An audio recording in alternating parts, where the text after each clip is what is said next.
2026년 2월 17일 오늘의 묵상 세상의 소금과 빛이 되는 삶. 인간은 누구나 자신의 이름을 세상에 남기고 싶어하는 본능적인 욕망을 가지고 살아갑니다. 더 높은 곳에 오르고 싶어하며 더 넓은 영향력을 미치고 싶어합니다. 그러나 정작 세상에서 가장 귀하고 생명에 필수적인 것들은 소리 없이 자신을 지우며 그 가치를 증명하곤 합니다. 소금은 음식 속으로 들어가 형체도 없이 녹아질 때 비로소 그 맛을 내고 부패를 막아냅니다. 만약 소금이 자신의 모양을 그대로 유지하겠다고 고집하며 녹기를 거부한다면 그것은 더 이상 소금으로서의 가치를 가질 수 없을 것입니다. 빛 또한 마찬가지입니다. 빛은 자신을 태워 어둠을 밝히지만 결코 스스로를 드러내어 자랑하지 않습니다. 빛은 그저 어둠 속에 갇힌 것들의 형체를 드러내고 길을 잃은 자들에게 방향을 제시할 뿐입니다. 오늘 우리는 내가 얼마나 세상에서 드러나느냐가 아니라 내가 머무는 그 자리에서 무엇을 남기고 있는가를 깊이 자문해 보아야 합니다. 진정한 존재의 가치는 나의 형체를 유지하는 데 있는 것이 아니라 나를 통해 타인의 생명이 보존되고 세상이 밝아지는 데 있기 때문입니다. 형제 자매 여러분, 평안하셨습니까? 오늘 우리는 주님께서 선포하신 산상보훈의 핵심이자 우리 그리스도인의 정체성을 결정짓는 소중한 말씀을 통해 영적인 결단을 나누고자 합니다. 오늘 우리에게 주시는 하나님의 말씀은 마태복음 5장 13절부터 16절까지의 말씀입니다. 너희는 세상의 소금이니 소금이 만일 그 맛을 잃으면 무엇으로 짜게 하리요? 후에는 아무 쓸데없어 다만 밖에 버려져 사람에게 밟힐 뿐이니라. 너희는 세상의 빛이라. 산 위에 있는 동네가 숨겨지지 못할 것이요. 사람이 등불을 켜서 말 아래에 두지 아니하고 등경 위에 두나니 이러므로 집안 모든 사람에게 비치느니라. 이같이 너희 빛이 사람 앞에 비치게 하여 그들로 너희 착한 행실을 보고 하늘에 계신 너희 아버지께 영광을 돌리게 하라. 아멘. 주님의 이 선포는 참으로 놀랍습니다. 예수님께서는 제자들을 향하여 너희는 세상의 소금이 되라거나 빛이 되어야 한다고 명령하지 않으셨습니다. 미래형의 과제가 아니라 현재형의 선언이었습니다. 이것은 우리가 노력해서 얻어야 할 자격이 아니라 주님을 따르는 자들에게 이미 부여된 본질적인 정체성을 의미합니다. 고대 사회에서 소금은 생명을 유지하는 필수적인 물질이자 부패를 방지하는 유일한 수단이었습니다. 당시 로마 군인들은 소금을 월급으로 받을 만큼 소금은 화폐 이상의 가치를 지녔습니다. 그런데 주님께서는 이 소중한 소금이 그 맛을 잃을 때의 위험성을 경고하십니다. 소금이 짠맛을 잃는다는 것은 본질을 상실했다는 뜻이며 본질을 잃은 존재는 세상 사람들에게 무시당하고 밟히는 수치를 당하게 됩니다. 오늘날 교회가 세상으로부터 외면받고 성도가 비난의 대상이 되는 이유는 우리가 소금이 아니기 때문이 아니라 소금으로서의 맛을 잃어버렸기 때문은 아닌지 돌아보아야 합니다.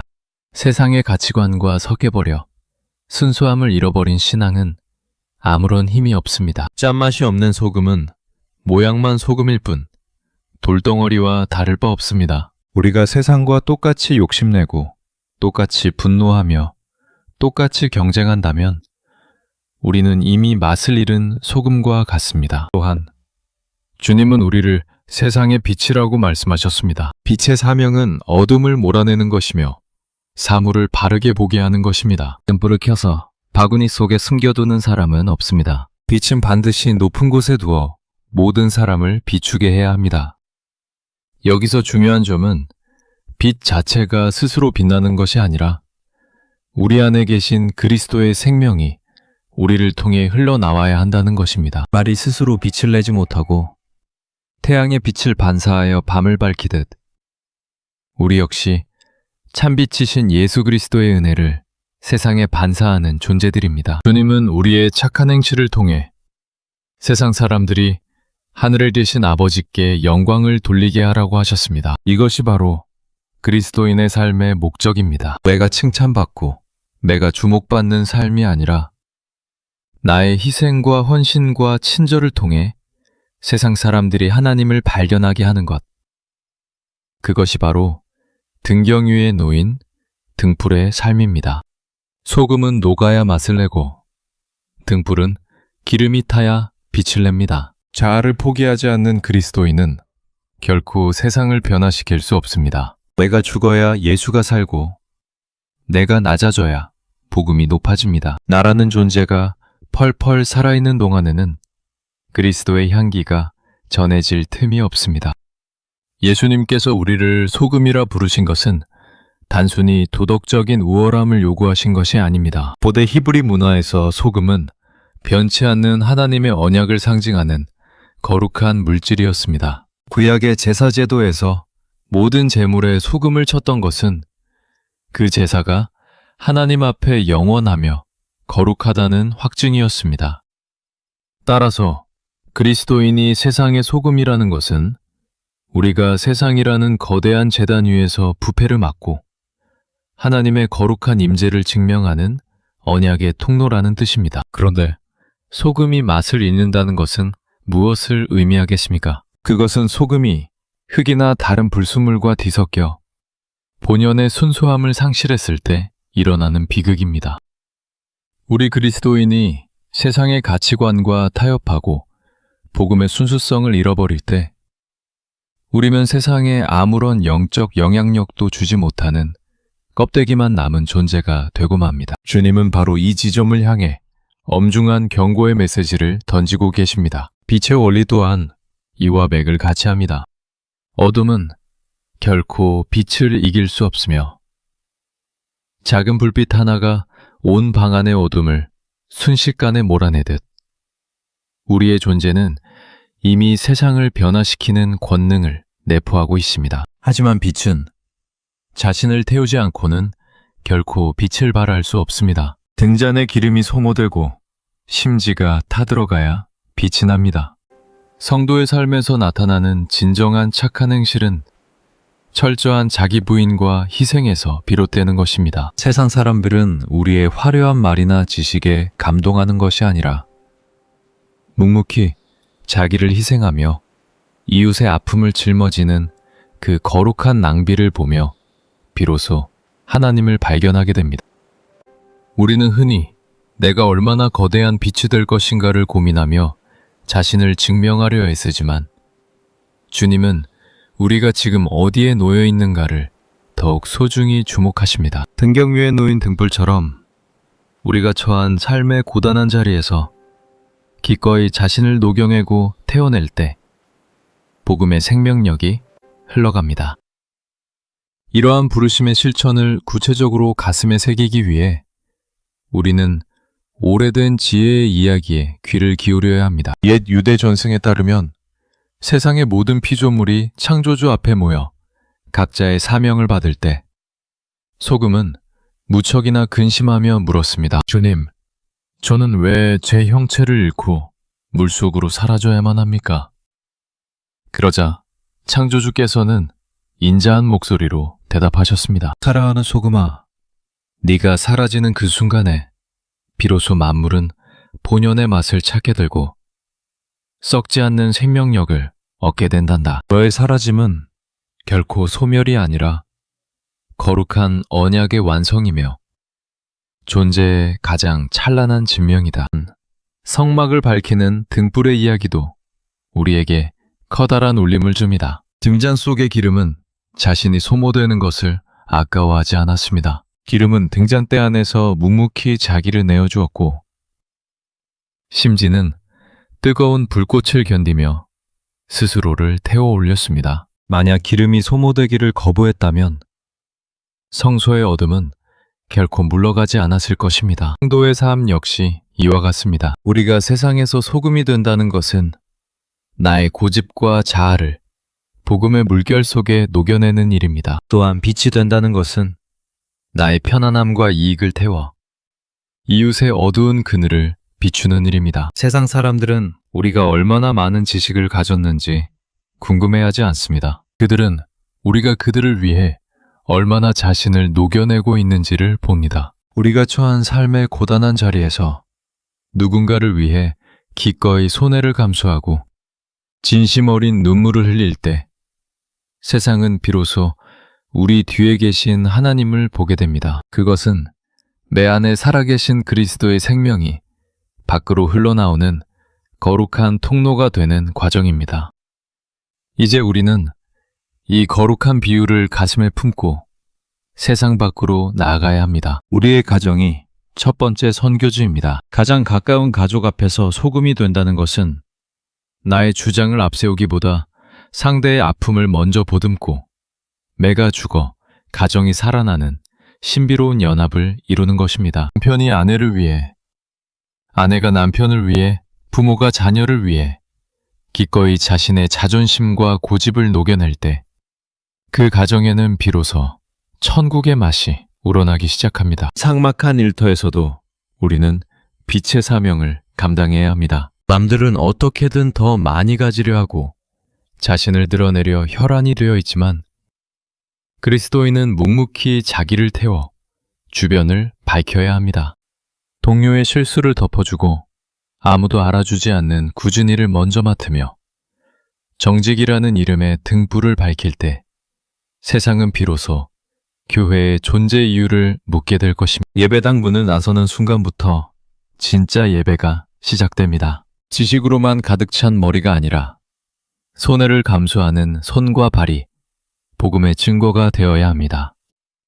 주님께서는 우리에게 세상을 변화시키라는 거창한 구호보다 지금 내 곁에 있는 한 사람을 위해 소금이 되어줄 수 없겠느냐고 물으십니다. 내가 녹아지지 않으면 소금은 그저 딱딱한 돌덩이에 불과하며 내가 타오르지 않으면 등불은 차가운 쇳덩이일 뿐입니다. 오늘 우리가 마주할 삶의 현장은 결코 녹록지 않을 것입니다. 때로는 억울하고 때로는 나만 손해보는 것 같아 마음이 아릴 때도 있을 것입니다. 그러나 기억하십시오. 주님께서 먼저 십자가에서 온전히 자신을 녹여 우리에게 생명의 맛을 주셨고 스스로를 다 태워 우리에게 영원한 빛을 비추어 주셨습니다. 그 사랑을 받은 우리가 어찌 자기를 움켜쥐고만 살 수 있겠습니까? 이제 머뭇거리지 말고 주님께서 부르신 그 자리로 당당히 나아갑시다. 썩어가는 세상을 보존하고 어두운 세상을 밝히는 거룩한 도구로 쓰임받는 기쁨을 누립시다. 나의 사라짐이 곧 주님의 나타나심이 되는 이 고귀한 역설의 주인공이 되시기를 간절히 소망합니다. 이 시간 우리 함께 간절한 마음으로 기도하겠습니다. 사랑과 은혜가 풍성하신 하나님 아버지, 오늘 우리를 세상의 소금과 빛으로 불러주시니 감사를 드립니다. 우리는 그동안 소금이면서도 녹아지기를 거부했고 빛이면서도 타오르기를 두려워했음을 고백합니다. 나의 이름과 명예를 지키느라 정작 주님의 이름은 가리고 살았습니다. 주여, 우리를 불쌍히 여겨 주시옵소서. 우리 안에 있는 교만의 껍데기를 깨트려 주시고 오직 주님의 십자가 사랑 앞에 우리 자신을 온전히 녹여내는 소금이 되게 하여 주시옵소서. 우리가 머무는 가정과 직장과 공동체 안에서 썩어가는 것들을 막아내고 하늘의 맛을 전하는 은혜의 통로가 되게 하옵소서. 세상의 유혹과 타협하지 않는 순수한 짠맛을 유지하게 하시고 사람들에게 밟히는 무력한 존재가 아니라 세상을 변화시키는 거룩한 능력을 회복하게 하옵소서. 또한 우리를 어두운 세상의 등불로 삼아 주시옵소서. 우리 안에 계신 성령의 기름이 마르지 않게 하시고 기도의 심지를 태워 절망 속에 있는 이웃들에게 소망의 빛을 비추게 하옵소서. 우리의 착한 행실이 단순한 자기만족이 아니라 오직 하나님의 영광을 드러내는 도구가 되기를 원합니다. 질병으로 고통받는 자들에게 치유의 빛을 비추시고 마음이 가난한 자들에게 위로의 빛을 비추시며 길을 잃고 방황하는 영혼들에게 구원의 길을 비추는 사명을 감당하게 하옵소서. 오늘 하루도 주님께서 동행하여 주실 줄 믿으며 우리를 소금과 빛으로 인치신 예수 그리스도의 이름으로 간절히 기도드립니다. 아멘. 오늘 말씀을 통해 여러분의 정체성을 다시 한번 확인하는 복된 시간이 되셨기를 바랍니다. 여러분은 이미 세상의 소금이며 빛입니다. 주눅들지 마시고 당당하게, 그러나 겸손하게 세상 속으로 나아가십시오. 여러분이 녹아지는 그곳에 하나님의 나라가 임할 것입니다. 여러분의 삶이 오늘 누군가에게는 살아갈 이유가 되고 누군가에게는 하나님을 만나는 문이 되기를 축복합니다. 오늘 묵상이 여러분의 영적 성장에 도움이 되셨다면 구독과 좋아요 그리고 알림 설정을 부탁드립니다. 여러분의 작은 관심이 더 많은 영혼에게 생명의 말씀을 전하는 큰 힘이 됩니다. 댓글을 통해 오늘 깨달은 은혜나 함께 나누고 싶은 기도 제목을 남겨주시면 함께 마음을 모아 기도하겠습니다. 여러분의 삶의 현장에서 경험한 소금과 빛의 간증들도 기다리겠습니다. 하나님은 여러분을 통해 오늘도 세상을 아름답게 빚어가십니다. 매일도 변함없이 생명의 말씀으로 여러분을 찾아뵙겠습니다. 그리스도의 평강이 여러분의 마음과 생각을 지키시기를 기원합니다. 평안한 하루 되십시오. 감사합니다. 주님의 이름으로 축복하고 사랑합니다.